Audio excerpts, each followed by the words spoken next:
नमस्कार, मैं सरोज साहू आपको अपने चैनल सरोज साहू टॉक्स में फिर से स्वागत करता हूँ। जैसा कि आप जानते हैं, अभी हम लोगों का चल रहा है गलती कहाँ हुई। गलती कहाँ हुई का ये स्वाधीनता चैप्टर का 5वां वीडियो है। इसके बाद इसको ख़त्म करके हम लोग देखेंगे कि शिक्षा के क्षेत्र में, उसके बाद स्वास्थ्य के क्षेत्र में, वैसे वैसे सब्जेक्ट्स को हम देखते जाएंगे। तो इसके बीच में अगर आप कम्युनिकेट करते हैं, आप अगर लिखते हैं कि इसमें क्या छोड़ दिया गया या कुछ और बताना ज़रूरी था, तो उसके बारे में बात करेंगे। अब आते हैं असल मुद्दे पर, क्योंकि जब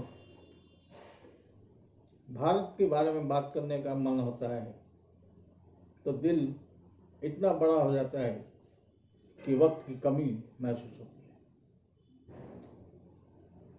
तो आज एक युग पुरुष के बारे में बात करते हैं जिनको बाल गंगाधर तिलक कहा जाता था, जो कहते थे Swaraj is my birth right and I should have it. Swaraj मेरा जन्म सिद्ध अधिकार है और मुझे उसको लेना है। महात्मा गांधी तिलक से बहुत तरह की बातें सीखी। तिलक ने भी महात्मा गांधी को बहुत तरह से सपोर्ट किया और साउथ अफ्रीका से आने के बाद महात्मा गांधी को तिलक मेन थे, जो कि उनके जो पद था वहाँ पर बिठाने वाले मेन पार्ट थे।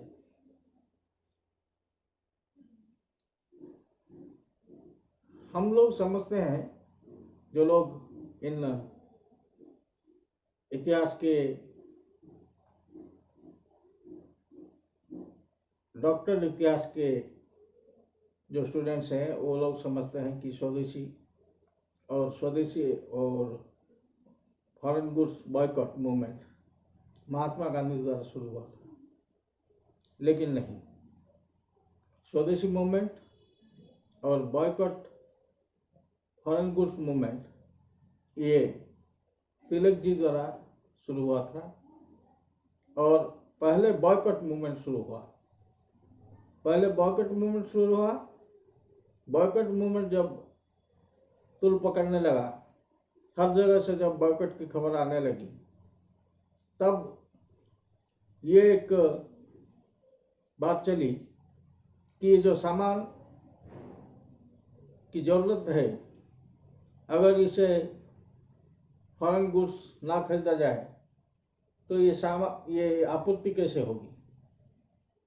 तब तिलक जी ने स्वदेशी मूवमेंट को आगे बढ़ाया और स्वदेशी मूवमेंट को एक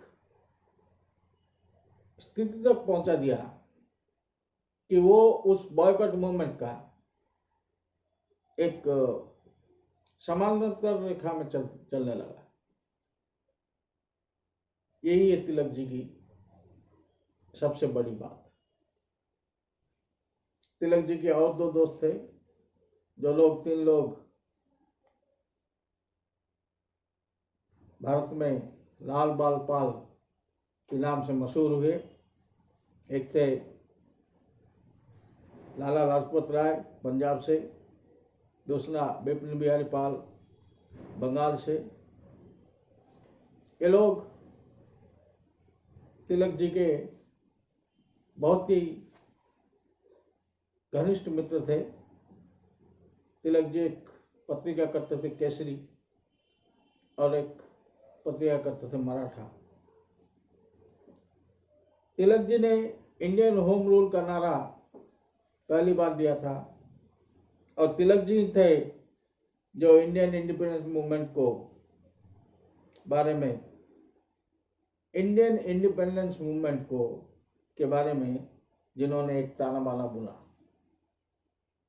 और 1908 से 1914 तक जब उनको देशद्रोह के मामले में जेल में रखा गया, तब तिलक जी ने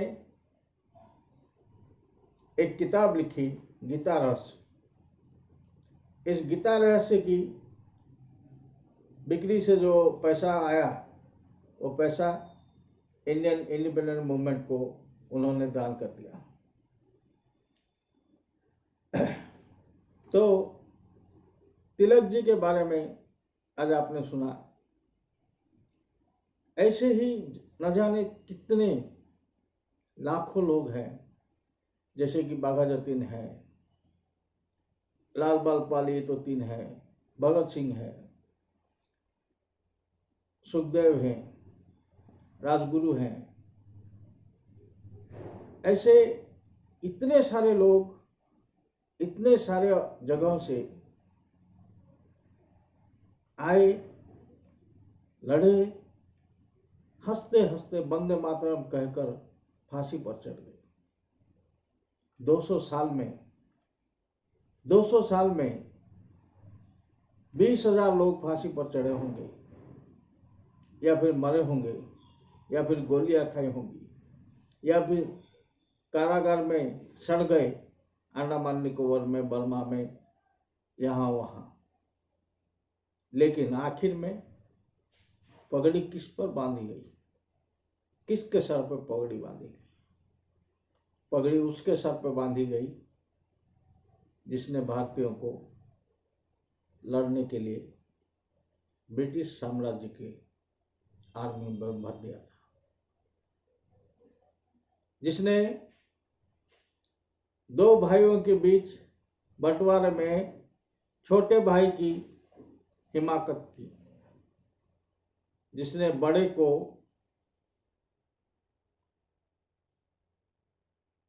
गद्दारी की, बड़े की